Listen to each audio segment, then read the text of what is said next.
শবে বরাতের গুণে সব কোরআন শরীফগুলো ছেড়ে আবার ধুলো বালি ছেড়ে ঝুড়ে পরিষ্কার করে একটু পড়িয়ে দেবে, সাড়াসাড়ির গুণে 1 বছরের যত পাপ সব ভেসে গঙ্গায় চলে যাবে।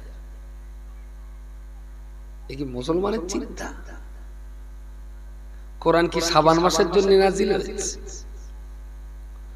আর শবে বরাত নে যা বাড়াবাড়ি হয় বললে আমার আবার আহলে হাদিস বলে দেবে। হানাফি মাযহাব অনুযায়ী এটা একটা নফল ইবাদতের রাত। যারা নামাজ পড়তে ওই রাতে বারণ করে তারা নিশ্চয়ই ভালো না। তবে যারা শবে বরাতটাকে নামাজ রোজা বাদ দিয়ে হালুয়া রুটির মামলা করে, ওদের বাড়ি বোম মেরে শবে বরাত কেড়ে নেওয়া উচিত। শবে বরাতের গোষ্ঠীর হাড়ে আদাতে দিচ্ছে, কড়া গরু পড়বে সামনে, বলি সাড়াসাড়ির গুণে লক্ষণ কাটি টোটাল কড়া গরু পড়তে পারে। গ্রামে গ্রামে পড়ে কালু পড়তে, তা মোটামুটি লক্ষণ কাটি কত কুইন্টাল ঢুকতে পারে? কত কুইন্টাল? হ্যাঁ, সৎকানি শুধু লক্ষণ কাটি তালপুকুর, তা সব কি লক্ষণ কাটি খায়? লক্ষণ কাটি কটা খায় বলে মনে হয়? আচ্ছা, কেডা কেডা খায় দিয়ে শুনলাম, কোন বাড়ি ঢোকে না বলে? হ্যাঁ, ছেলে বিলের দোষ দিয়ে আমার বউটা 35 হয়েছে, তার একটু না হলে। তাহলে ইসলামের আইন কানুন ছেলে বিলের কাছ থেকে নেওয়া ভালো। শবে বরাত একটা নফল ইবাদত, যারা করেন নিশ্চিত ভালো করেন। যে নামাজ পড়তে বারণ করছে, রোজা রাখতে বারণ করছে, ইবাদত করতে বারণ করছে, সে নিশ্চয়ই ঠিক বলেনি। তবে নামাজ আর ইবাদতের নামে শবে বরাত করে যে পরিমাণ পাপ মুসলিম সমাজে হচ্ছে, তাতে আমার মনে হয় বন্ধ হয় ভালো। নফল ইবাদত করলে সওয়াব, না করলে গুনাহ নেই। কিন্তু বাড়াবাড়িটা এই 10-12 বছর শুরু হয়েছে। এ গ্রামে যা কবর আছে ওরা সব জান্নাতে চলে গেছে, ওরকে জিয়ারত করলে হবে না, ধরা পড়ে গেছে বসিরহাট।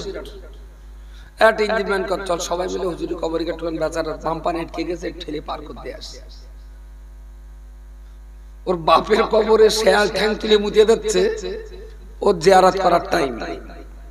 ওর বাপের কবরটা কোন জায়গায় সে ঝিল্লে জঞ্জালে চেনার লাই, ও যাচ্ছে বসে হুজুর কবর জিয়ারত করে হুজুরির পার করে দেবে। আর দেখ চোখের সামনে পড়ে তো নারায়ে তাকবীর, শবে বরাত, উরি শালা কি একটা হচ্ছে জানো, ইঞ্জিন ম্যানের ঠেলায় আর এই সব ফুটো মস্তান একদম যা দেখিছে তো অস্বীকার করা যাবে না। এই রাখ রাখ রাখ, কোনো মতে রাখে না, তো একদম বাংলা খয়াকা তো রাখ রাখ, আর মুদ লেগেছে। গাড়িটা রাখলে দিব্যি চেন খুলে দে, একদম দাঁড়িয়ে ছেড়ে দে, ভ্যানে উঠি নারায়ে তাকবীর। মুসলমান আর মুসলমান আছে বলে মনে হচ্ছে। আর এই মাল সাইজ হবে ধর্মসভায়? হ্যাঁ, ও মাল কি ধর্মসভার জীবনে সাইজ হয়? সব আপনি দেন, তবে এই অপচয় নষ্ট করার কারণে আপনিও ধরা পড়বেন, বোধহয় আমারও ধরা পড়তে হবে। ধর্মসভায় যে পরিমাণ টাকা অপচয় নষ্ট হচ্ছে, এই টাকাগুলো যদি সিস্টেমেটিক্যাল হয়ে, যে আমাদের গ্রামে বছরে 7টা সভা হয়, এত টাকা খরচা হয়, এই ঠিক আছে, 1 বছর এই সবার টাকা দিয়ে সভা দেব,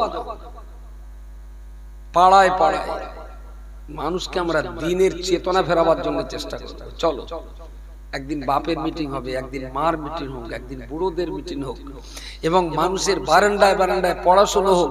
5টা কলমা কাদের মুখস্থ নেই, ইমানে মুজমাল কার কার জানা নেই, দোয়া কুনুত কারা কারা জানে না, 1 বছর ধরে শুধু জানাজানির উপরই হোক। আমার মনে হয় 7টা সভায় যদি 3 লাখ টাকা খরচা হয়, তো 3 লাখ টাকা দিয়ে যদি 10টা আলেম পুষে বাড়ি বাড়ি বাড়ি বাড়ি, এই 4-5টা বাড়ি একটু এখানে বসে পড়াশোনা, ওই 15টা বাড়ি ওই বক্কারের বাড়ি একটু হোক। কিন্তু there is no system, there is no plan, there is no estimate.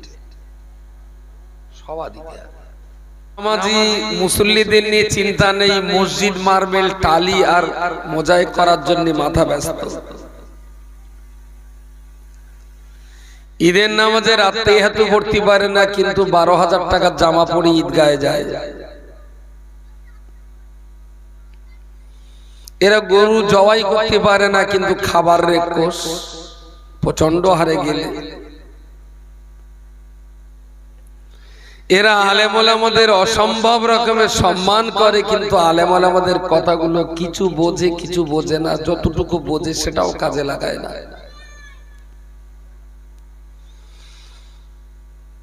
এরা চাইলে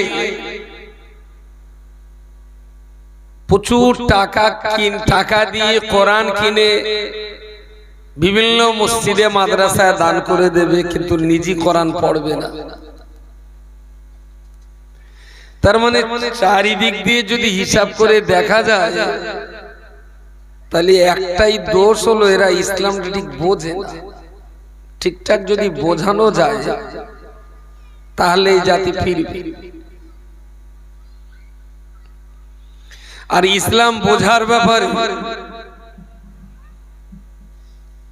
বাঙালিদের মাথায় একটা জিনিস ঢুকে গেছে, গ্রামে বছরে 37টা করে সভা দিতে হবে, তাতে মোটামুটি মুসলমানরা ইসলাম বুঝে যাবে। যদি হিসাব করা হয়, আমি জানি না কিয়ামতের দিন এই সবার হিসেব যদি আল্লাহ ধরে, মৌলভী সাহেবদেরও জান্নাতে যাবার ঠাড়ায় বেঁধে যাবে। পাবলিক তো ধরা খাবেই খাবে, মৌলভীগুলো ধরা খায় কিনা আমার সন্দেহ আছে। এই জন্যই ধরা খাবে। উন্নয়নের যে সিস্টেম, ইসলাম বোঝাবার যে প্রক্রিয়া, মানুষের ভিতরে ইসলামী আন্দোলনের যে রূপরেখা, মানুষকে মুসলমান আছে আরো সুন্দর করবার জন্য যে পদ্ধতি, সেটা ধর্মসভা না। কিন্তু যেভাবেই হোক ধর্মসভাটা মাথায় ঢুকে গেছে, আর এই ভূত কোনো মতেই ঝাড়ানো যাচ্ছে না। যে শস্যে ভূত ঝাড়াবো সে শস্যের ভেতরে ভূত আছে, সভা দিতে হবে। আমিও সভা করতে এসেছি,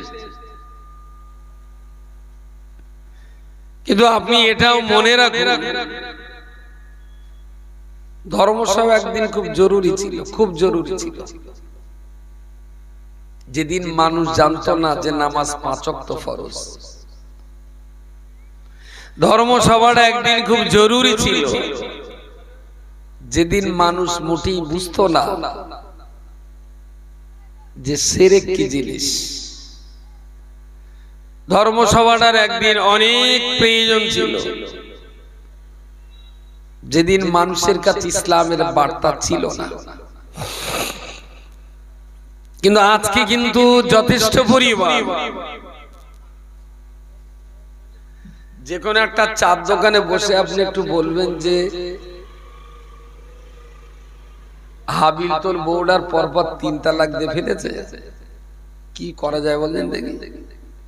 ফটাং করে পাশের থেকে বলিয়ে দেবে, ও আর এক জায়গাতে ওয়েল্ডিং মারতে হবে, আর এক জায়গাতে ঝালাই মেরে এনে তবে আবার জানলায় লাগাতে হবে।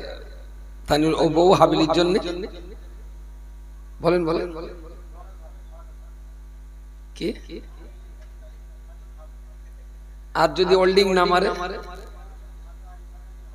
হবে না। এই ফতোয়াটা বসিরহাট আমিনিয়া মাদ্রাসা বলুন, জামিয়া বলুন, বা এরকম ধরনের মাদ্রাসাগুলোতে পড়ানো হয় আলেম। শ্রোতা কিন্তু চটে বসে বসে আলেম চিৎ করে ফেলেছে, এরা জেনে ফেলেছে। তো এই ধরনের হাজারো ব্যাপার আছে যেগুলো মানুষ অজনসিয়াত শুনে শুনে মোটামুটি সাবাল্য হয়ে গেছে। কিন্তু যদি মানুষকে জানতে চাওয়া হয় আল্লাহর পাক জাতের অস্তিত্ব সম্পর্কে কিছু বলুন, কিচ্ছু বলতে পারবে না। যদি আল্লাহ পাকের গুণবাচক নাম কি কি ইতিকাফ করবে জিজ্ঞেস করলে বলবে কি? ভাড়ে থাকলে তার মতো বলবে। যদি প্রশ্ন করা হয় যে প্রিয় নবী মুহাম্মদুর রাসূলুল্লাহ সাল্লাল্লাহু আলাইহি ওয়াসাল্লাম যে ইসলাম নিয়ে অন্ধকার অজ্ঞতার যুগের মাঝখানে দাঁড়িয়ে মানুষকে আলোর পথ দেখিয়েছিলেন, পদ্ধতিটা কি ছিল বলতে পারবেন না? আমি বলছি ওষুধ খেলি রোগ সারে, এটা সবাই জানে, স্বাভাবিকভাবেই সবাই জানে, কিন্তু ওষুধ খাওয়ারও বলে একটা পদ্ধতি থাকে, একটা সিস্টেম থাকে। শুধু মুঠো মুঠো ওষুধ খেলেই হয় না। প্রথমত বুঝতে হয় কোন রোগের কোন ওষুধ, তাই না? ডাক্তার কাছে যাবেন, আপনার রোগের কথা বলবেন, যারা নামি দামি ডাক্তার একটা সাদা কাগজের উপরে আপনার নাম, বয়স, প্রেসার টেসার লিখে বলে দিল, এই এই ওষুধ লিখে দিল, 1200 টাকা ফি নিল। দোকানের কাছে ফেলে দিলেন, আমার এই ওষুধগুলো দাও, 355 টাকার ওষুধ। আর ডাক্তার একটা সাদা কাগজ আর একটা কলম দেখেন, এটা ঘেঁচে বেঁচে দিয়েছে। কাগজের দাম 10 টাকা, এই কলমের দাম 10 টাকা, কাগজের দাম 2 টাকা।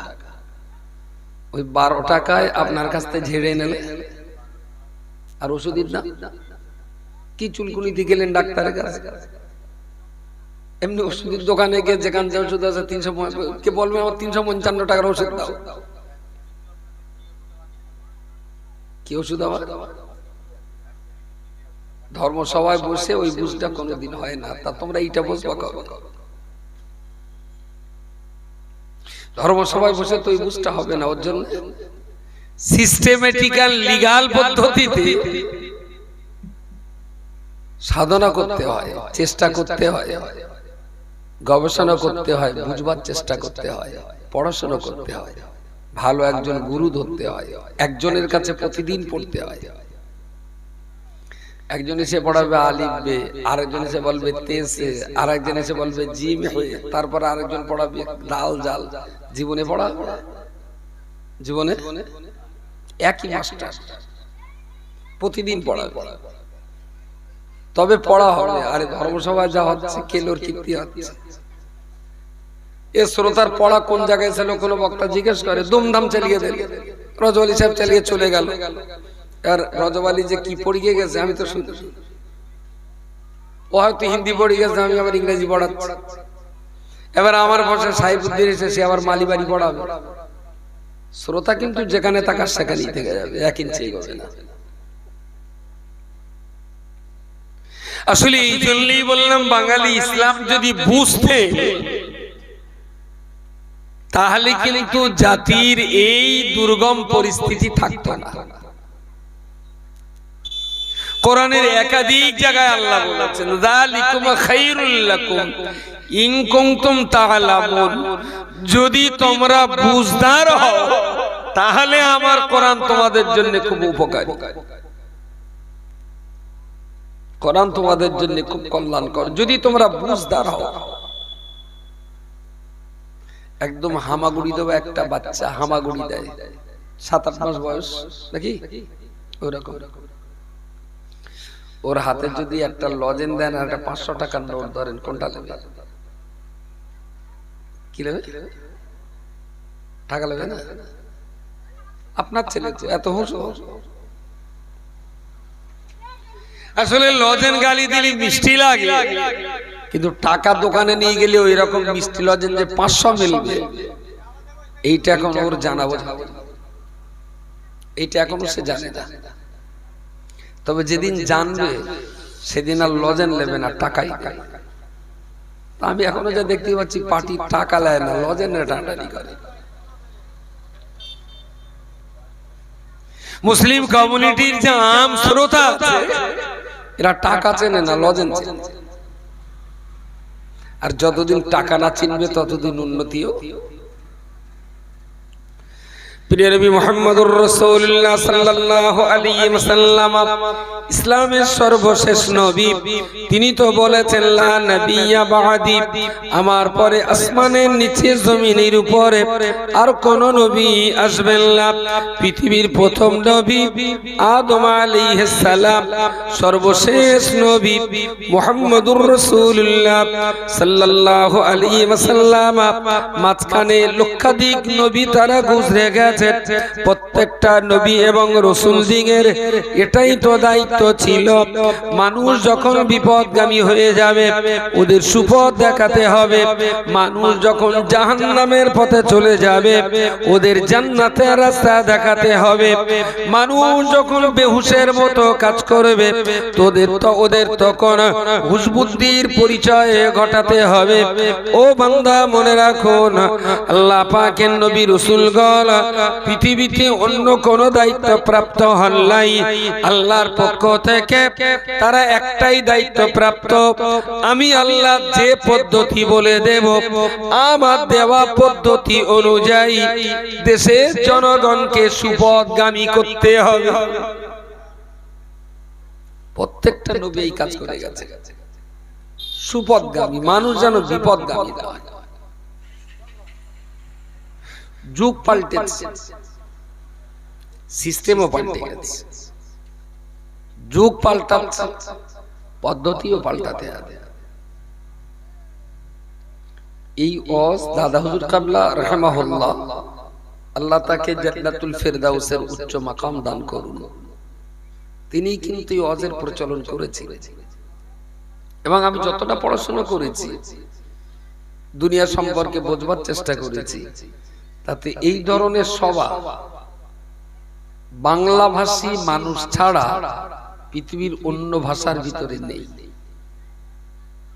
আমাদের প্রতিবেশী বিহার, ওখানে ওই নবী দিবসের সময় একটা সভা হয়, আর ওই শবে বারাতের সময় একটা সভা হয়, বড় পীর সাহেব কাবিলার ওফাত দিবসে একটু সভা টভা, ওই দু চারটে, বাকি আর কোনো সভা নেই, 4 বছর হয় না। আর আমাদের এই সভা ব্যাংক ডাকা বন্ধ করলে শুরু, আবার ব্যাংক ডাকবে, তারপর মলসা বন্ধ করবে।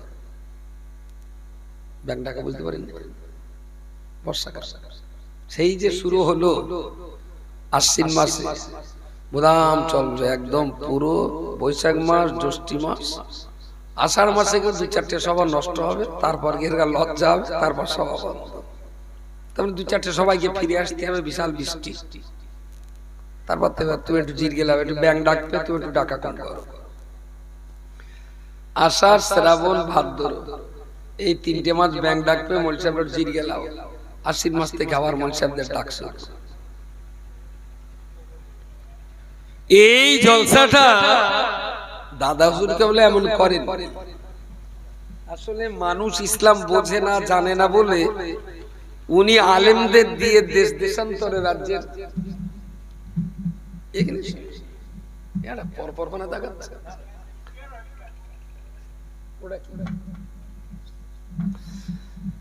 রাজ্যের বিভিন্ন প্রান্তে উনি আলেম ওলামাদেরকে পাঠাতেন।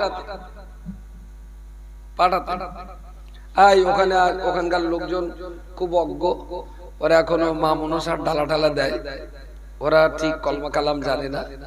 ওদের ওখানে যাও, 2-4 দিন থেকে ওদের একটু ঢেকে ঢুকে একটু ইসলামের কথাবার্তা বুঝিয়ে এখন তারা এলেন। তো তখনকার দিনে তো আলেমদেরকে অত পরোয়া করতো না, এই যে ভালো বাড়ি যায় আলো ভালো। তা দিনের বেলা বললি কেউ তো এর ধান বাঁধা, ওর বেগুনির পাতা কাটতে হবে, এর পটলের ফুলটা কাটতে হবে, কত ঝামেলা। তা তোমার একটু কাজ কমবে কবে, কখন? তাহলে সারাদিন কাজ কাম করবো, সন্ধ্যের পরে একটু ফিরে আসবো। তাহলে সন্ধ্যাবেলা এক জায়গায় একটু বসে, সন্ধ্যাবেলা এক জায়গায় বসে আলেমালা বাগান ওই টেমি জ্বালিয়ে, হারকেন জ্বালিয়ে, দেখো আল্লাহ একজন, আল্লাহর সঙ্গে না কারো শিরক করতে নেই। আর ওই মা মনসার ডালা ডালা ওগুলো শরীয়তে নেই, ওগুলো করতে নেই। ওগুলো খারাপ জিনিস। আর মুহাম্মদ সাল্লাল্লাহু আলাইহি ওয়াসাল্লাম আল্লাহর নবী, আর কিয়ামত পর্যন্ত কোনো নবী আসবে না। দৈনিক 5 বার একটু নামাজটা পড়ো তো। এ পাড়ায় আজকে সন্ধ্যের পর, ও পাড়ায় আজকে সন্ধ্যের পর, ওই অধিকারটা সন্ধ্যের পর মাই প্যান্ডেল লাইট আর এই সমস্ত ধ্যান মারানি কাগজ টাগজ কিচ্ছু ছিল না, বুঝতে পারেন? তো সে যুগে তো ছিল না, বললাম যুগ পাল্টা। এই চেয়ারটা আমাদের এদিকে বোধহয় বসন্ত দিন শুরু হয়ে যাবে, বলে সারা জীবনে এতে বসে বসে করেছি, ধ্যান করা চেয়ার মেরে দিব্যি একেন বসবো, শ্রোতা বক্তা কেমন কাছাকাছি হবে, আঙ্গার সে মাল্লাই তুলে দিচ্ছে। আর তঙ্গা ফাঁসায় যে চট ওই চট, শুধু মোল সাহেব পাম দিয়ে উপরে তুলে দাও, আর শ্রোতা সব চটে বসে। তো যুগ পাল্টে গেছে, পরিবেশ পরিস্থিতিও পাল্টাচ্ছে। তবে দাদা হুজুর কাবলার পাঠানো সেই সমস্ত আলেম ওলামাদের ওয়াজের যে বরকত ছিল, আজকের ওয়াজের জৌলুস বেড়েছে কিন্তু রুহানিয়াত শেষ। আসার সময় সেই বেলুন দিয়ে ফুলি অংশ করে দেখে ছেলে পেলে ওপরে উঠতে সুসুর করে নিচে লেপে, মনে হচ্ছে চান্স দেয় একটু উঠবো নাকি, গাড়ির ওখানে টার্নিং একটু ভালো করে দেখে নিল আবার। আচ্ছা, ধর্ম সমস্যা তোর কোনো মানা, ওর কোনো মিল আছে? মিল? ও ফাইন লাগতো যদি সামনে একটা ধর্মের কেতাবের দোকান থাকতো, যেখানে ওয়াজ শুনবে, বাড়ি যাওয়ার সময় এক পিস কেতাব কিনে বাড়ি যাবে, যেহেতু এটা ধর্মসভা, তাই না?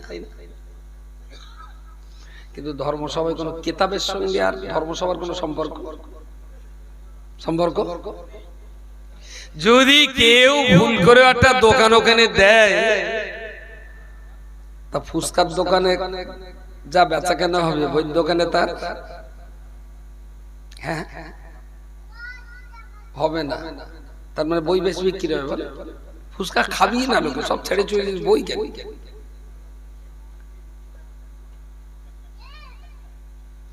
আপনি ওই যেখানে দোকান বসেছে ওখানে একটা কেতাবের দোকান দেন, ইমাম গাজ্জালির জীবনী, দাদা হুজুরের ওসিয়াতনামা, বশির হুজুরের লেখা কলমাতুল কফর, প্রিয় রাসূলের জীবনী, বিশ্ব নবী জগৎগুরু মুহাম্মদ আর রাহিকুল মাখতুম, দামি দামি কেতাবের দোকান দেন। ওই বাজারের ওখানেই হোক। টোটাল বাজারে যদি 1 লাখ টাকা কেনা বেচা হয়, 1000 টাকা বই বিক্রি হবে কিনা সন্দেহ আছে। তাহলে ইসলামের সাথে আর মুসলমানের সাথে দূরত্ব বোঝা যাচ্ছে। হ্যাঁ, দূরত্ব। সভা করে করে কি করেছি আমরা, একটু বলে বোঝেন কি করেছি। কিন্তু আজকের এই সভাটায় নয় নয় করে 1030 তো যাবে। কত বাজে? কেসিয়ার আছে 60,000, দেশি মালতে 60,000। তাহলে জলস্থলী কি করতে তোমরা? প্রিয় শ্রোতা মণ্ডলী, মনে রাখুন, প্রিয় নবী মুহাম্মদুর রাসূলুল্লাহ সাল্লাল্লাহু আলাইহি ওয়াসাল্লাম কিভাবে তিনি ইসলাম প্রচার করবেন, মানুষকে কি করে ইসলামের দিকে ডাক দেবেন, মানুষের ভিতরে ইসলাম কিভাবে তিনি ইনপুট করবেন। নবীর জন্মগ্রহণ করবার আরো 4000 বছর পূর্বে আমাদের পূর্ব নবী ইব্রাহিম খলিলুল্লাহ আলাইহিস সালাম কাবা শরীফ সংস্কার করলেন। নবী ইব্রাহিম কাবা সংস্কার করে কাবার দেয়ালের ধারে দাঁড়ালেন, পুত্র ইসমাইলকে ডেকে নিলেন, বাবা তুমিও আমার সঙ্গে দোয়া করবে। ওয়াইয়ারফাউ ইব্রাহিমুল কওয়াইদা মিনাল বাইতি ওয়া ইসমাঈল রব্বানা তাকাব্বাল মিন্না ইন্নাকা আনতাস সামিউল আলীম। নবী ইব্রাহিম পুত্র ইসমাইলকে নিয়ে কাবার দেওয়ালে হাত ঠেকিয়ে বললেন, হে আমাদের প্রভু মালিক মাওলা আল্লাহ, দুই বাপ বেটা মিলে অনেক কষ্ট করে আপনার কাবা সংস্কার করেছি, আপনার নির্দেশ আমল করেছি, আপনার নির্দেশ মতো কষ্ট করেছি। তাকাব্বাল মিন্না, আল্লাহ আমাদের পক্ষ থেকে এই কষ্টটাকে কবুল করে নিন। আল্লাহ, আপনি কাবায় মেহনত করতে বলেছেন, আমি না দুই বাপ বেটা খুব মেহনত করে তৈরি করেছি। রব্বানা তাকাব্বাল মিন্না ইন্নাকা আনতাস সামিউল আলীম। আপনি তো শুনতেও পারেন আর মনের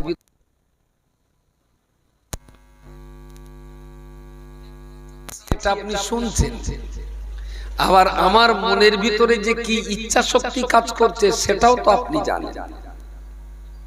আল্লাহ এই কাবা তৈরির পিছনে আমার হৃদয়ের ভিতরে ছাড়া আমার দ্বিতীয় কোনো উদ্দেশ্য নেই। আল্লাহ, আমি কাবা শরীফ তৈরি করে মানুষের কাছে ভোট চাবো না যে তোমরা আমার 80 থেকে 100টা এমএলএ দিও। ইব্রাহিম নবী কাবা তৈরি করার সময় আল্লাহর কাছে ভোট চেয়েছিলেন, বলেন যে কাবা করে দিচ্ছি, তবে 80 থেকে 100 এমএলএ আমার দিও, তাহলে কিন্তু এই মসজিদ হবে না। আরে গান্ডু সেখানেও যাচ্ছে টাকা টাকা, জান্নাতে যাবে টাকা গায়ে কামড়াচ্ছে, আর মসজিদের প্রেম। গান্ডুর এই হিসাবটা নেই যে নবী মসজিদ করেছিলেন সেই নবী মসজিদ জ্বালিয়েও দিয়েছিলেন একটা। এটাও ইসলাম। আমি জিজ্ঞেস করছি, তুই যে টাকা দিলি তোটা মসজিদ না পলিটিক্স? বলছে না, পলিটিক্স করতেই মসজিদটা করতে হবে, মসজিদ না করলে এত লোক আসে। আচ্ছা তুই ফের টাকা দিতে? যে না, যদিও বাবরি মসজিদ হচ্ছে তো। উনি যে স্বীকার করছে বলো যে লোক মসজিদ না, ও লোকের আসল উদ্দেশ্য পলিটিক্স। তাহলে বাইরে এক আর ভেতরটা জনগণ বুঝেছে এটা মসজিদ হচ্ছে, আর আমার মন বলছে এটা মসজিদ না। মসজিদ দেখিয়ে এত পরিমাণ টাকা নেব যে টাকা দিয়ে পরবর্তীকালে আমি পলিটিক্স করে রাজ্য মাতাবো।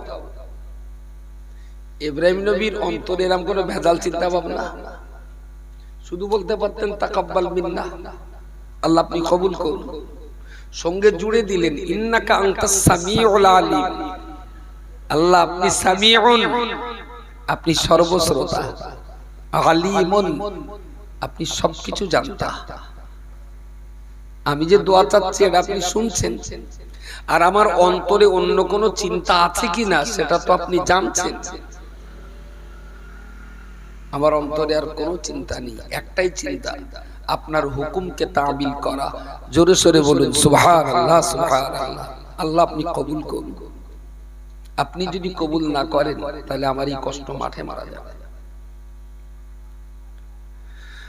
ربنا واجعلنا مسلمين لك ومن ذريتنا أمة مسلمة لك وأرنا مناسكنا وتب علينا إنك أنت التواب الرحيم ربنا وابعث فيهم رسولا نبي إبراهيم নিজের জন্য কাবা শরীফের জন্য মক্কাতুল মুকাররমার জন্য নিজের বংশধর ছেলেপিলেদের জন্য অনেক লম্বা চওড়া দোয়া চাইলেন। ওই দোয়া চাইতে চাইতে একটা সময় তিনি বললেন, ও আমার রব মালিক আল্লাহ, আপনার কাছে আমি কাকুতি মিনতি করে বলছি, আল্লাহ ওয়াবা'আস ফীহিম রাসূলান, এই কাবার চত্বরে আপনি পৃথিবীর শ্রেষ্ঠতম নবীকে পাঠাবেন। আর সবাই মিলে বলেন সুবহানাল্লাহ। ইব্রাহিম নবী ভোট করার জন্য মসজিদের কাজ করেন, আল্লাহ পাওয়ার জন্য করেছে। আল্লাহ পাওয়া। আমাদের লকডাউন নামে এক ধ্যানাসি এলো, এই ধ্যানাসিতে যে কি পরিমাণ মসজিদ হয়ে গেল। পুলিশ বলেছে এক জায়গায় বেশি লোক জমা হওয়া না, তা ভালো। এক জায়গায় যখন বেশি লোক জমা হতে নিষেধ করেছে, তো বেলা 12টায় জুমা রক্ত হচ্ছে, 3টে পর্যন্ত জুমা পড়া যাবে। 12টা একটা জমাত হোক, 12:30 একটা হোক, 1টা একটা হোক, 1:30 একটা, 2টো একটা, 3টে একটা, 2:30 একটা, 3টে একটা, পুরো 6টা জমাত করা যাবে।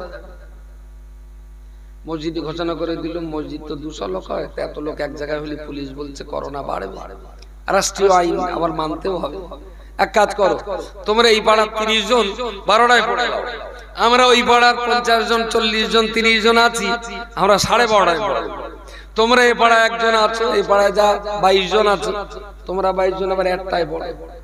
মসজিদটায় যদি 4টে 5টা জমাত করা হতো তাইলে আর ভিড়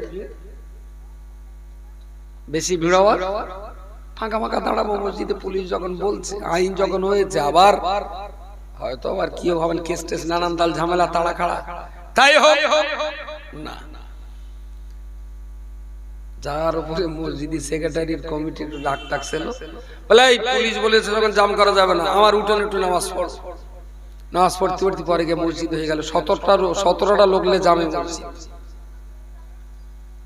লকডাউনে যে কি পরিমাণ মসজিদ বেড়েছে, পার্টির রাগ, গোষ্ঠীর রাগ, ভাইবার রাগ, যার যা রাখছেন। একটু খেয়াল করে দেখেন, বিভিন্ন জায়গায় নতুন নতুন বহু মসজিদ তৈরি হয়ে গেছে। এখন মসজিদ তৈরির জন্য পাবলিককে যা বলছে আর ওর মনের যে কথা, দুটো যদি এক হয় তাহলে ইব্রাহিম খলিলুল্লাহর মসজিদ। আর যদি আলাদা হয়, কথা বলেন, যদি আলাদা হয় তাহলে সেটা মসজিদ না। আল্লাহ পাকের নবী ইব্রাহিম খলিলুল্লাহ আল্লাহর কাছে দুহাত ভরে চাইলেন, রব্বানা ওয়াবাস ফীহিম রাসূলান। আল্লাহ এই কাবার চত্বরে বিশ্ব সেরা জগৎ শ্রেষ্ঠ নবীকে আপনি কাবায় পাঠিয়ে দেবেন। ও রব্বুল আলামিন, আল্লাহ আপনার এই কাবা, আপনার কাবা ধ্বংস হয়েছিল ইব্রাহিম নূহ নবিউল্লাহরা বলে নতুন করে আবার সংস্কার হয়েছে আমার জামানায়।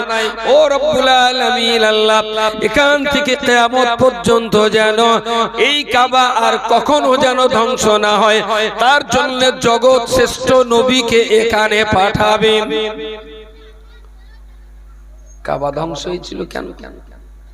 ইব্রাহিমের জমানায় ধ্বংস হয়েছিল, তাই না? জানেন তো টুকটাক। ধ্বংস হয়েছিল কি করে? কথা বলেন। কাবা শরীফ ধ্বংস হয়নি, হয়েছিল কিসে? প্লাবন। জমানাটা কার? নূহ নবীর জমানা। নূহ নবীর জমানার কাবা ধ্বংস হলো। তো এই সময় একটা ছোট্ট কথা বলা যেতে পারে, প্রাসঙ্গিক বলে বলছি আর কি। অনেকদিন এই জায়গায় এসেছিলাম, ক বছর আগে, আমার উপরে বিরাট খেলে। এক্ষুনি যদি বিচার আচার হয়ে আল্লাহ যদি আমার জান্নাতে দিত, এরা আমার এটকে দিত, খেলা তো যাওয়াই হবে না। তুই আমার সভা করেছিস, তোর জান্নাতে যাতেই হবে। তো এসেই যখন দিচ্ছি, দুটো বক্তা ফেরত দিলে হইতো, শেষ ঘন্টা 4-5 নাই লেগে দিয়ে আসি। হ্যাঁ, জম্মের দোয়া দিয়ে দেয়, তা হবে না। টক হলেও একটু শেষে চাটনি না হলে মানায়, তাই না? একটু ডাল হবে, একটু গোশ হবে, একটু চচ্চড়ি হবে, শেষে একটু টক চাটনি না হলে ঠিক মানাবে না। সব রকম দিয়েই একটা সবার চলুক। রব্বানা ওয়াবাস ফীহিম রাসূলান। কাবা শরীফ ধ্বংস হয়েছিল নূহ নবীর জমানায়। জমানা মানে আরবিতে বলে জমানা, একটু বাংলায় বলে যুগে। বাহ, এই তার তুই দশ করতে পারবা, পাটি চায় না। নূহ নবীর যুগে, নূহ নবীর যুগে ধ্বংস হয়েছিল প্লাবনে। প্লাবন দিয়েছিলেন কে? আল্লাহ। এ সঙ্গে একটা ছোট্ট কথা। আচ্ছা, নূহ নবীর জমানায় 40 বছরে না 900 বছর নূহ নবীর হায়াত আল্লাহ দিয়েছিলেন 900 বছর। 900 বছরে মানুষের বলে বলে বলে বলে মাত্র 40টা লোক কলমা পড়েছে। 900 বছরে 40টা লোক। তো 900 বছরে 40টা লোক মানে কইছে এ জ্বালা খুব যখন লাগে তখন বেরোয় না। কাল হইতে হয়েছে 900 বছর। 900 বছর ভাজক 40, তার মানে প্রতি 900 বছর ভাজক 40, তার মানে প্রত্যেক 22 বছরে একটা করে লোক কলমা পড়েছে। একজন নবী 22 বছর ধরে মেহনত করেছেন, তারপরে একটা লোক কলমা পড়েছে। 900 বছরে 40 জন মানে শুধু 22 না, 22.5 বছর, 22.5। ভাবা যায়? তিনি আল্লাহর নবী 22 বছর ধরে দ্বীন ইসলাম ঈমানের কথা প্রচার করে একটা লোক কলমা পড়েছে। তাহলে কলমা পড়া মানুষগুলোকে নূহ নবী কত যত্নে রাখতেন।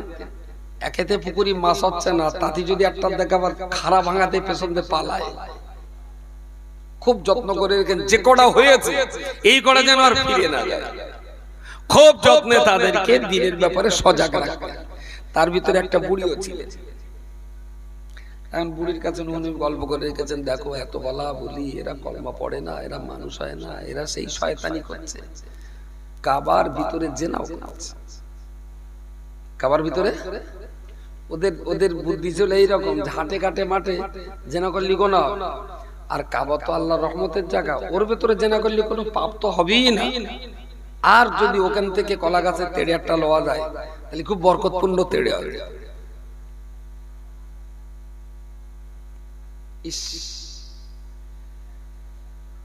বুড়িটা সব জানে, যেই বলেছে আল্লাহ প্লাবন দিয়ে এই জাতিকে ধ্বংস করে দেবে, পৃথিবীতে আল্লাহ রাখবেন না। নূহ নবী বললেন, বুড়িটা বললেন, বাবা তুমি তো আল্লাহর নবী, আমি বুড়ি মানুষ, এক কুড়ে ঘরে থাকি, তা তোমার এই প্লাবন কখন কি হবে আমি তো জানতে পারবো না, তা আল্লাহ যখন গজব দেবে তুমি আমার একটু ডেকে নিও তোমার সেই নৌকায়। বলে ঠিক আছে। যথারীতি আল্লাহর গজব শুরু হয়েছে। নূহ আলাইহিস সালামের স্ত্রী কিন্তু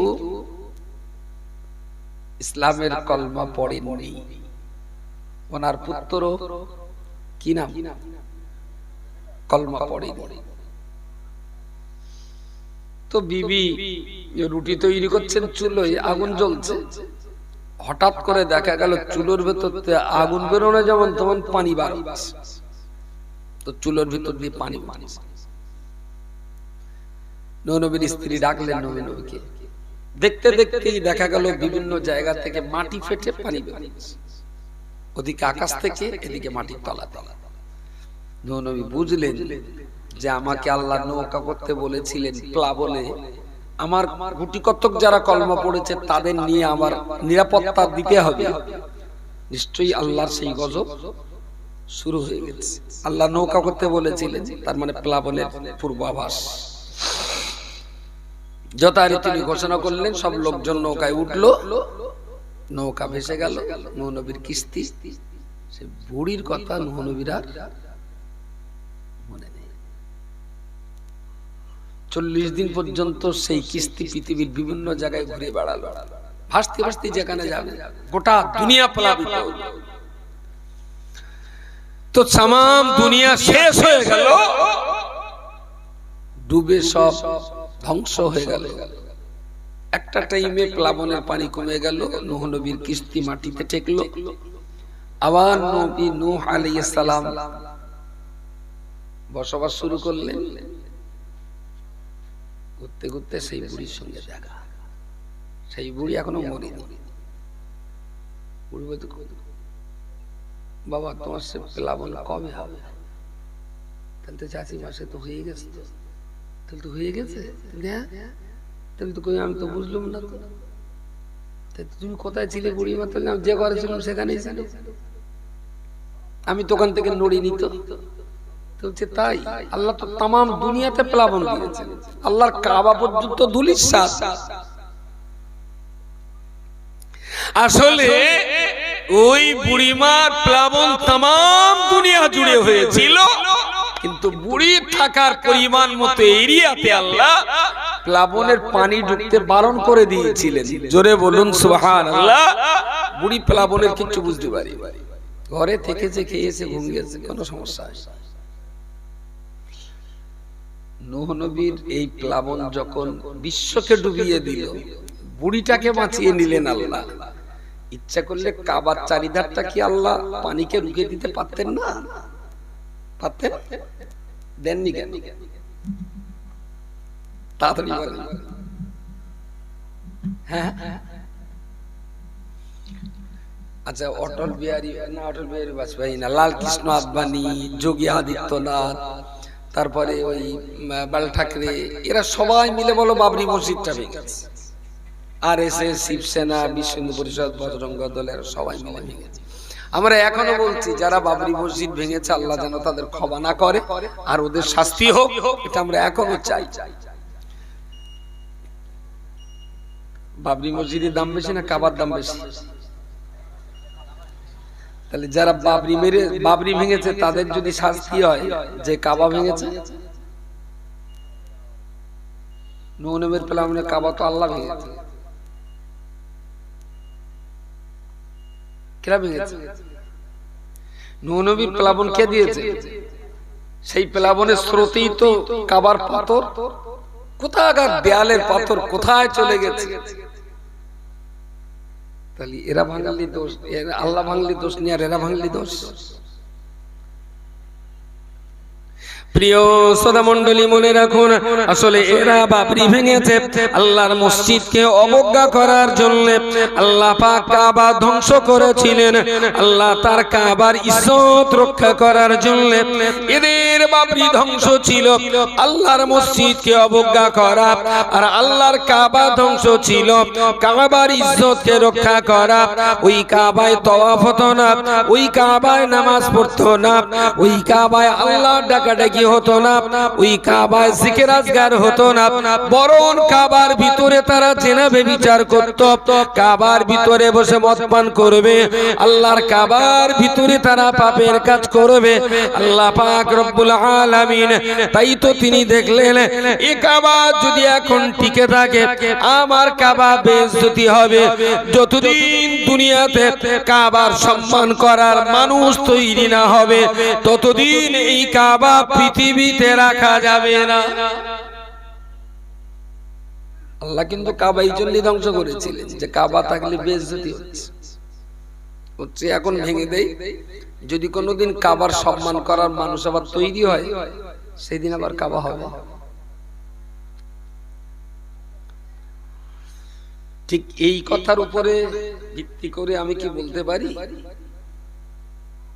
যত বাড়ি কোরআন আছে কিন্তু পড়া হয় না, ওই কোরআনগুলো খুঁটি খুঁটে বের করে এনে কবরে দাফন করা উচিত। কথা বলেন? সামনে আবার সাড়াসাড়ির গুণ, নদীর পাড়ে যত ঝিল্লে জঞ্জাল টঞ্জাল আছে এই গনে পানি সবচেয়ে বেশি হবে, আর সেই নোংরা ময়লা জঞ্জাল সব গঙ্গার জলে ভেসে সমুদ্রে চলে যাবে।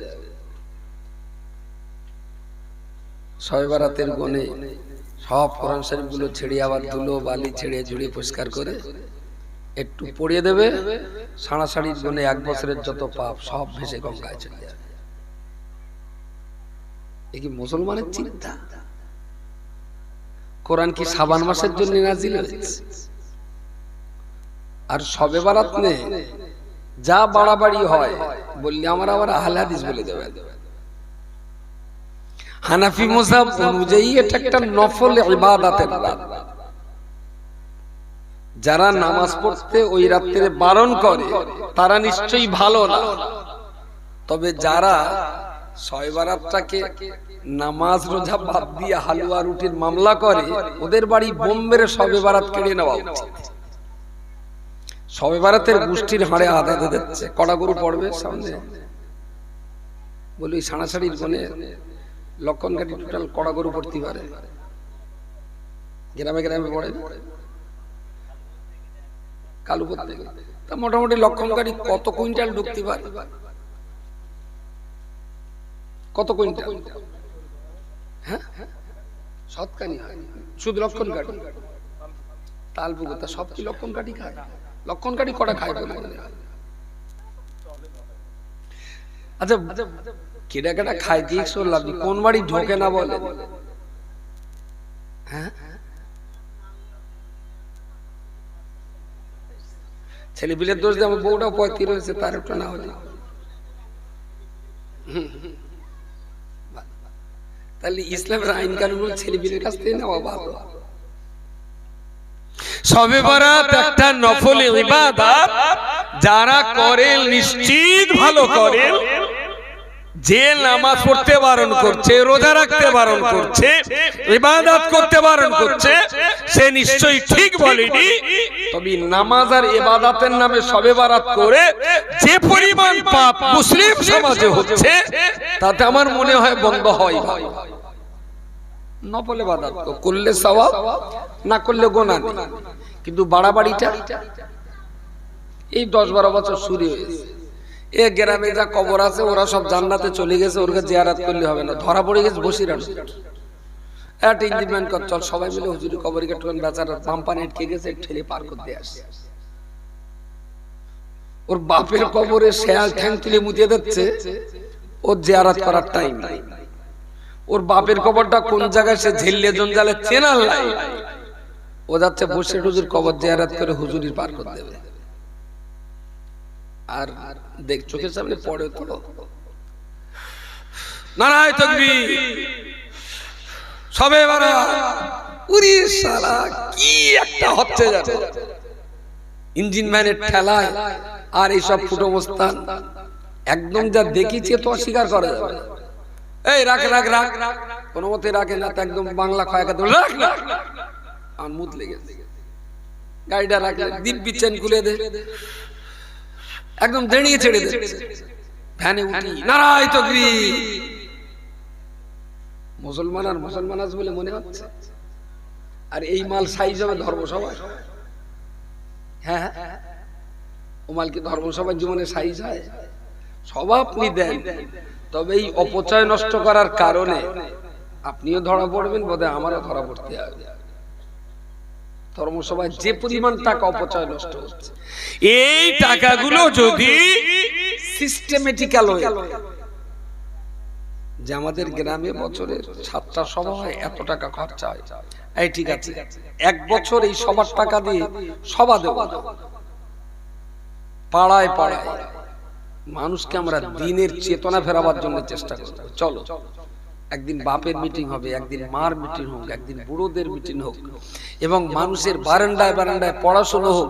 5টা কলমা কাদের মুখস্থ নেই, ইমানে মুজমাল কার কার জানা নেই, দোয়া কুনুত কারা কারা জানে না, এক বছর ধরে শুধু জানাজানির উপরই হোক। আমার মনে হয় 7টা সভায় যদি 3 লাখ টাকা খরচা হয়, তো 3 লাখ টাকা দিয়ে যদি 10টা আলেম পুষে বাড়ি বাড়ি বাড়ি বাড়ি, এই 4-5টা বাড়ি একটু এখানে বসে পড়াশোনা, ওই 15টা বাড়ি ওই বক্কারের বাড়ি একটু হোক, কিন্তু there is no system, there is no plan, there is no state. সভা দিতে হবে। কেন একটা সভা হয়, ছেলেরা বললে দেখো মাতিন বলে গেছে, আমার এবছরও না সবার টাকাটা শেখার পেছনে ব্যয়, বিভিন্ন পাড়ায় পাড়ায় একটা করে হাফেজ মাওলানা দিয়ে পড়িয়ে আমরা করে। তাহলে খোকা তোরা বছর বছর সবাটা দিতিস, আঙ্গার রুকিয়া আসতো, সকিনা আসতো, ওরগা সুপুর আসতো, বেশ কেমন জামাই টামাই বিনটিন গুলো আসতো, একটু দেখাশোনা হইতো, কি তোরা সবাটা বন্ধ করে দিলি বলদিন। বাস সভা সেক্রেটারি শহীদুল ওর মাথা ঘুরপাক কাটছে, এই ও সভা দিতে হবে। চাচিমা বলেছে তাহলে বদদোয়ায় বলে শেষ হয়ে যাবে। লেডিস হাদিস অমান্য করার কোন লাইন হোক, সভা এ বন্ধ করলে আবার আমার কাপের ফতোয়া দেবেন, বেকার কাপের হয়ে আমার লাভ, কেন আমার তো মাল হবে না, হোক না। প্রিয় শ্রোতা মণ্ডলী, মনে রাখুন আল্লাহ পাক রব্বুল আলামিন কাবা ইচ্ছাকৃত ধ্বংস করে দিলেন।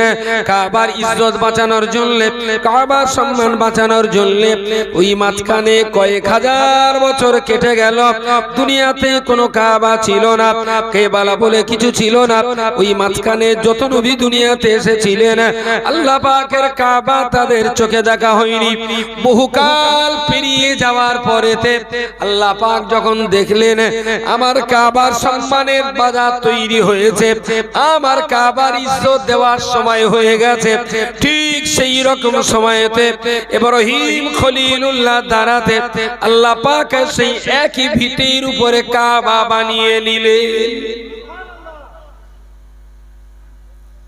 তো কাবাকে সম্মানের অভাব হেতু বেইজ্জতি করা হচ্ছিল বলে কাবা আল্লাহ ভেঙে দিয়েছিলেন।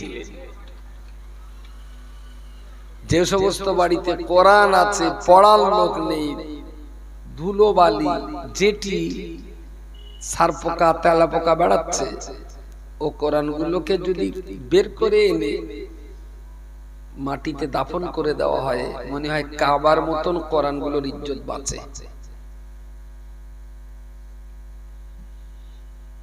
সব বাড়ি কি যতগুলো কোরআন আছে সব প্রতিদিন পড়াশোনা হয়?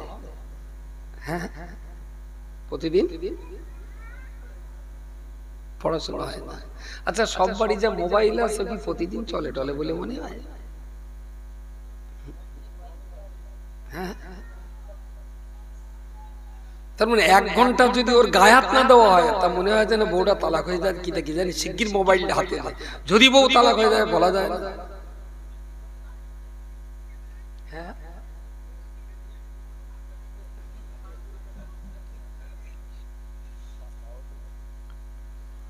তাহলে এই জাতির কাছে কোরআনের কোনো দাম নেই, মোবাইলের বিশাল দাম। আপনি বলছেন এই রোগ ধর্মসভা করে সারে? সমাজের মূল জায়গা কিন্তু খুব বিপজ্জনক, মুসলিমদের হালা খুব বিপজ্জনক জায়গায়। এটা আপনি নিচে আছেন তো বুঝতে পারছেন, আমি একটু উপরে আছি তো সবার মুখ আমি দেখতে পাচ্ছি। প্রিয় শ্রোতা মণ্ডলী, আল্লাহ পাকের কাবা তৈরি হয়ে গেল। জিবরিল আমিন আলাইহিস সালাম কাবা শরীফের সেই পুরনো ভিটের উপরে এইভাবে দাগ দিয়ে ইশারা করে দিলেন, বললেন এই দাগের উপরে দেওয়াল তুলে দিন। ইব্রাহিম নবী সেই মতো দেওয়াল তুললেন। তুলতে তুলতে একটা টাইমে আল্লাহ বললেন আর দেওয়াল গাঁথতে হবে না, কাবা যেমন ছিল ঠিক তেমনটাই তৈরি হয়েছে। ইব্রাহিম খলিলুল্লাহ দেওয়াল গাঁথা বন্ধ করে দিলেন, চারিদিকের দেওয়াল তৈরি হয়েছে। এবার ধুলো বালি ঝেড়ে ঝুড়ে পরিষ্কার পরিচ্ছন্ন করে দিই। প্রথম যেদিন কাবা উদ্বোধন হবে, প্রথম যেদিন কাবা তাওয়াফ হবে, ইব্রাহিম খলিলুল্লাহ কাবার দেওয়ালে হাত দিয়ে বললেন রব্বানা তাকাব্বাল মিন্না, আমাদের পক্ষ থেকে আপনি কবুল করুন, ইন্নাকা আনতাস সামিউল আলিম, আপনি শুনতেও পাচ্ছেন, আমার অন্তরের খবরও আপনি জানতে পারেন। ও আমার মালিক মাওলা আল্লাহ, ওয়াবাস ফীহিম রাসূলান, এই কাবার চত্বরে আমার একজন মানুষকে পাঠিয়ে দিন আল্লাহ, যার কারণে কিয়ামত পর্যন্ত যেন আর কাবা ধ্বংস না হয়। পূর্ব জমানার মানুষেরা কাবাকে বেইজ্জতি করেছিল, তাই আল্লাহ কাবা ধ্বংস করেছেন। আল্লাহ এই কাবার চত্বরে এমন শ্রেষ্ঠতম নবীকে পাঠিয়ে দেবেন, যে নবীর কারণে যেন কিয়ামত পর্যন্ত আল্লাহর এই কাবা কখনোই যেন বেইজ্জতি না হয়ে যায়। যদি কাবা বেইজ্জতি হয় তাহলে আল্লাহ তো আবার ভেঙে দেবেন, তাই না? আর আমি এত কষ্ট করে করেছি, আর এই কাবা যদি ভাঙা যায়, আমি এবারে মরেও শান্তি পাবো না। আমার এই কষ্টের কাবাটা যেন থাকে আল্লাহ, আর কিয়ামত পর্যন্ত এই কাবাকে কেউ যেন বেইজ্জতি না করতে পারে, তার জন্য জগতের শ্রেষ্ঠ ইমামকে আপনি এই কাবায় দেবেন। আর তার মুখ পানে তাকিয়ে মানুষ কাবাকে সম্মান করবে, কাবাকে কেউ বেইজ্জতি করবে না। আর কাবা যদি সম্মান কাবার সম্মান যদি বজায় থাকে, তাহলে আল্লাহ কখনো কাবা ভাঙবেন না। তাহলে আমার কষ্টের কাবা অনেক দিন থেকে যাবে। বিশ্বাস করুন, ইব্রাহিম খলিলুল্লাহর যদি এই স্বাদ হয় যে আমার কষ্টের এই কাবা বহুদিন ধরে টিকে থাকুক, তাহলে আমারও স্বাদ আছে যে আমার কষ্টের এই পড়া বান্দা বহুদিন ধরে মনে রাখে। কিন্তু ওয়াজ যা করি এ কি মনে থাকে বেশি দিন? কাজে লাগে? ও বাহাত না ডানাত, বাহাত মানে লাইক। ফেসবুকে যে লাইক থাকে ডানাত না বাহাত? এই কিছু কোন হাত কল খুলে দেখলে, এটা হলো লাইক আর এটা হলো খেলা। ধর্মসভা আমরা যা ওয়াজ করি শ্রোতা খেলা মনে রাখে। এ হলো পলগাদায় আগুন দেওয়া। পলগাদায় দিল, হ্যাঁ চলে উঠলো, বিশাল ব্যাপার। বক্কা চলে আয়, শীতকালে আগুন পাবি, রহিমার মা চলে আয়, হইবার চলে আয়। পরে সে আস্তে আস্তে ফাদাসে আগুন যা, পলের আগুন ধরেও তাড়াতাড়ি, লেবেও তাড়াতাড়ি। বাবলা কাঠ, বলেন বলেন, বাবলা কাঠ ধরাতে গেলেও জ্বালা, নেবাতে গেলেও ঠেলা। তবে একটু ধৈর্য ধরে লেগে পড়ে যদি একবার জ্বালানো যায় বাবলা কাঠ, বংশ পরস্পর জ্বলতেই থাকবে। কিন্তু ধর্মসভা হলো পল গাদা, আজকে জেলিয়ে যাবে, পরশু দিন নিবে যাবে। পরশুদিন এখানে এত ধর্মের কথা হবে তো এখান থেকে বাড়ি যেতে যেতে মাতিন যা বললো না ওগুলো মনে রাখার রজবলি একেবারে কিন্তু খারাপ বলি রসগুলো মোটামুটি যদি আমল করা যায় জাহান্নাম থেকে বাঁচা যাবে। এখান থেকে যত লোক বাড়ি যাবে বহু লোক বিড়ি টানতে টানতে যাবে, অস্বীকার করা যাবে না। যদি পাবলিক অনুমতি দিত একবার গাঁটি চেক করতো। আর বলাও যায় না পবিত্র জায়গা বলে তো বাড়ির দিকে রেখে গেছে কোথাও। আমি বলছি এই পল গাদায় পিছনে জীবনে আর কত সময় দেব, একটু বাবলা কাঠের পিছনে সময় দেওয়া হোক। যদি অনেক দিন ধরে চলে তাহলে অনেক দিন ধরে স্বভাবও পাওয়া যাবে। ইব্রাহিম নবী যদি স্বার্থপর হয় তা আমি কেন স্বার্থপর হব না? প্রত্যেকেই তো চায় তার কষ্টের স্মৃতি বহুদিন টিকে থাকে, সেটা আমারও চাহিদা হতেই পারে, আপনারও চাহিদা হতে পারে। প্রিয় শ্রোতা মণ্ডলী, ইব্রাহিম খলিলুল্লাহ আলাইহিস সালাম ওই দোয়া করতে করতে সেদিন তো সঙ্গে এই দোয়াটাও করেছিলেন, আল্লাহ পৃথিবীর শ্রেষ্ঠতম নবীকে এখানে পাঠাবেন, ইয়াতলু আলাইহিম আয়াতিকা, যে নবী দেশের জনগণকে আল্লাহ আপনার কিতাব তেলাওয়াত করে শোনাবেন, ওয়া ইউআল্লিমুহুমুল কিতাবা, যে নবী আপনার কিতাব দেশের জনগণকে শেখাবেন, ওয়াল হিকমাতা, যে নবী আপনার কিতাব দেশের জনগণকে বোঝাবেন, ওয়ায়ুযাক্কিহিম, এবং যে নবী দেশের জনগণের গায়ে জাহান্নামের ধুলোবালি পরিষ্কার করে দিয়ে আল্লাহর জান্নাতে যাওয়ার মতো যোগ্য পরিষ্কার পরিচ্ছন্ন করে দেবে। আল্লাহ এরকম একটা নবী পাঠাবেন যিনি আপনার বাণী এত লোক তেলাওয়াত করে শোনাবেন, ওয়া ইউআল্লিমু, আপনার বাণী মানুষকে শেখাবেন, ওয়াল হিকমাতা, গভীর তাত্ত্বিক ভাবে তিনি আপনার কিতাব মানুষকে বোঝাবেন, শোনাবেন, শেখাবেন, বোঝাবেন, ওয়া ইউযাক্কিহিম, তারপরে কিন্তু মানুষ পরিষ্কার পরিচ্ছন্ন হবে, তাই না? কোরআন শুনলেন, পড়লেন, বুঝলেন, এবারে মনে করলো তাই তো এতদিন যে সুদটা খেতাম এই তো নাপাক জিনিস, এ খেলি তো নামাজ হয় না, চলো আর সুদ খাবো না, যেগুলো মনে আছে টাকাগুলো ফেরত দিয়ে দিলাম। এই এতদিন যে ওই চুল্লু টুল্লু খেতুম, বেশ দেহটু চিটচিট করতো, এ তো খাওয়া যাবে না। তো কোরআনে আল্লাহ বারণ করেছেন, ইন্নামাল খামরু ওয়াল মাইসিরু ওয়াল আনসাবু ওয়াল আসলামু রিজসুম মিন আমালিশ শাইতান। এই চুল্লু আর খাবো না, ছাড়ো। তাহলে কোরআন শুনে, কোরআন শিখে, কোরআন বুঝে তবে কিন্তু মানুষ জাহান্নাম থেকে মুক্তি পেয়ে জান্নাতে যাওয়ার পরিচ্ছন্নতার পবিত্রতা অর্জন করতে পারে। জোরে বলুন সুবহানাল্লাহ।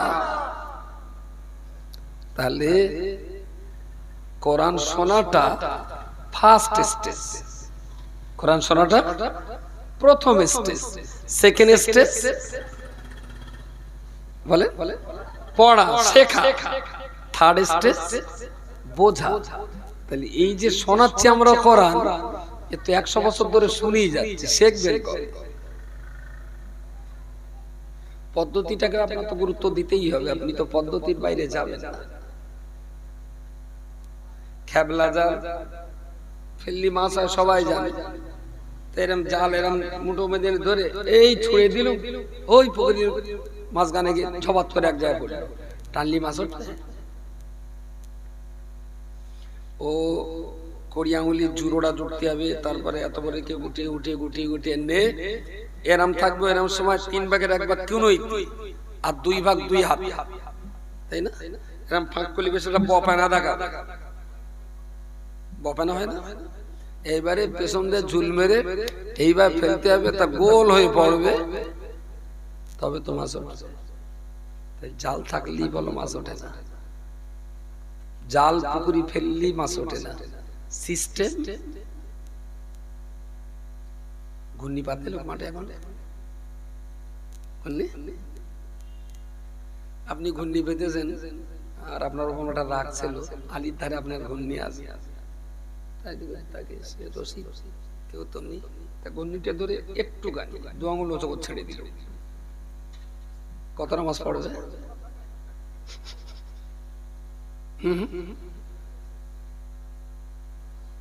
তাহলে ঘূর্ণি পেতে মাছ পেতে গেলে নিচে টাইট, ধারে টাইট, 2 গালি আটকাতে হবে, তলা আটকাতে হবে, তাহলে কিন্তু মাছগুলো ঘূর্ণিতে যাবে।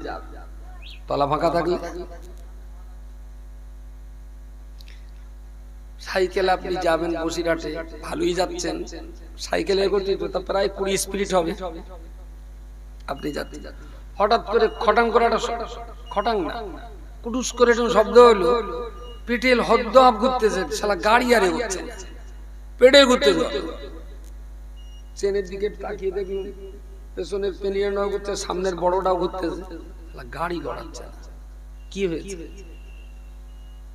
কি ফিরি খারাপ হয়ে গেল, তার মানে ফিরি কেটে গেছে, সারাদিন ধরে পাক দিলেও গাড়ি গাড়ি। কেউ যদি পেটেলের দিকে দেখে তাহলে বলে মাতিন বিরাট জোরে গাড়ি চালাচ্ছে, পাশের গাছপালা যদি দেখে বলবো সমুদ্রী যেখান ছিল সেখানেই আছে। পেটেল যতই ভাগ দেবে, পেটেল দেখলে লোকে বলবে বহু চালাচ্ছে, কিন্তু গাড়ি এগোচ্ছে না। মুসলমানের এই সভা, শুক্রবারের নামাজ, তারপরে আমিনিয়া মাদারের ছেলে সব, জামিয়ারি ছেলে সব দেখলি না মনে হয় মুসলমানের গাড়ি বিরাট জোরে যাচ্ছে, কিন্তু ভেতরে ফিরি কেটে গেছে, এটা আমি ভালোই বুঝতে পারছি। ওসব যা ঘুরপাক খাচ্ছে, পেটেল পাক খাচ্ছে, চাকা করে না। ربنا وابعث فيهم رسولا منهم يتلو عليهم آياتك ويعلمهم الكتاب والحكمة ওয়ায়ুযাক্কিহিম। এই চারটির ভিতরে প্রথমটাই হলো কোরআন শোনা। ই দিয়ে জীবন শেষ করে দাও তো বাকি 3টে কাজে লাগাবে। বলেন বলেন, খুবই দুর্ভাগ্য যে মানুষ সোনার উপরই থেকে গেল। তারপরে ধর্মসভায় যা হয় সব তো আবার কোরআন হয় না, বলেন কিছু কোরআন আছে 35 পারার থেকে হয়, কিছু কোরআন আছে 48 পারায় পাওয়া যাবে, কিছু কোরআন আছে সে জিবরাইল যায়নি, ওর ভেতরে পাওয়া যাবে না, ওর বাইরে খুঁজতে হবে। যেমন বাদামের খোলা, আটতলা জাহাজ, কালুরবে, এসব তো 30 পারায় তো নেই, 38 পারায় আছে কিনা যারা বলে আর যারা শুনে তারাই জানে। যদি কোরআনটাও শুনে তাও তো স্বভাবটাও হবে, কিন্তু সেটাও ক্রাইসিস। দুর্ভাগ্য আমাদের যে আমরা সোনার উপরই রয়ে গেলাম। আমি অনুরোধ করছি, যদি বাঁচতে চান ইহকাল আর পরকালে, শুনে শুনে কিন্তু বাঁচা যাবে না। শোনার পরে কথা বলে পড়তে হবে, শিখতে হবে। আমি তো অন্য কথা বলিনি, কোরআন শরীফের কথা বলেছি। আর কোরআন শরীফ যদি না থাকে আমি জুতোর বাড়ি খাবো, আর যদি থাকে আপনার জুতোর বাড়ি খেতে হবে না, কোরআনের বাড়িটা তো খান, তাও খাবে না। প্রিয় শ্রোতা মণ্ডলী, আমি আপনাকে বলছিলাম ডাক্তারখানায় ডাক্তার দেখালে 1200 টাকা ডাক্তার প্রেসক্রিপশন করে দেবে, ওষুধ 355 টাকার, ওরা 12 টাকার কাগজ কলম খরচা করে আপনার কাছ থেকে 1200 টাকা নিল। আসলে ডাক্তার কিন্তু ডাক্তার আপনার কাছে অন্য কোনো পয়সা নেইনি, ডাক্তার নিয়েছে তার ব্রেনের দাম, ডাক্তার নিয়েছে তার 9 বছর জীবনের কষ্টের রোজের দাম, ডাক্তার নিয়েছে তার কঠিন গবেষণার সাধ্য সাধনার মূল্য নিয়েছে। আসলে ডাক্তার কাগজ কলমের মূল্য নেয়নি। আপনি যদি ডাক্তারের কাছে না দেখিয়ে ডাইরেক্ট যদি দোকানে যে বলেন 355 টাকার ওষুধ দাও, আপনার নাপ দিয়েছে, পেট নাপ দিয়েছে, ওরা যদি কোষ্ঠকাঠিন্যের ওষুধ দেয়,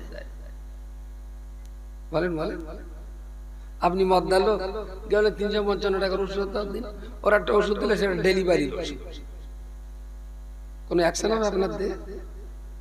পেটে খুশি নিয়ে তার ডেলিভারিটা হবে।